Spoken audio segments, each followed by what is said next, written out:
A child from West Texas has died from the measles, marking the first U.S. victim in a decade. Right now, government leaders are tracking more than 120 confirmed cases of the virus in the Lubbock, Texas community. And yesterday, we also learned about a confirmed case of the measles in Kentucky. 10 News reporter Ellis Rold spoke with doctors today about the virus, this outbreak, and what you need to know. Ellis? Brittany, John, doctors tell me measles is one of the most contagious viruses that we know of. It most commonly affects young children and can cause a slew of cold-like symptoms as well as a telltale red rash. With cases popping up throughout the South, here's what Tennessee physicians want you to know.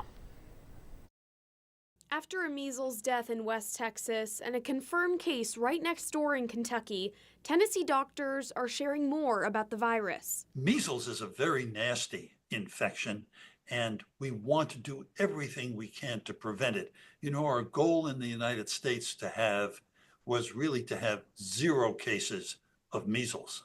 It can start like a typical cold. Then things can start to change. What makes measles unique is about 3 to 5 days after the initial cold symptoms, you'll get a very characteristic rash that starts typically on the face and works its way down and is kind of a red, blotchy rash. It's one of the most contagious viruses, especially in small spaces and amongst the smallest of us. Yes, we do see it more in children, but if you think about it, they're a little bit less likely to be aware of hand washing and hygiene and not always covering their mouths when they sneeze or cough. So it's very understandable that it is more contagious in settings where children are grouped closely together.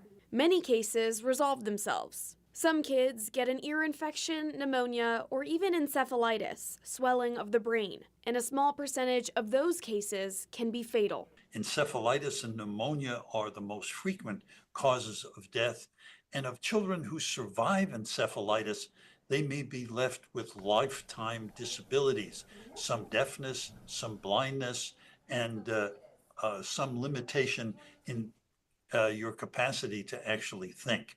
These doctors say, talk to your own about how to best protect your family. Doctors say there's a misconception that measles outbreaks are few and far between. We've actually seen several across the U.S. and other developed countries over the last few decades. Again, these outbreaks usually happen among school-age children who are in tight-knit spaces like classrooms. John, Brittany. Ellis, thank you.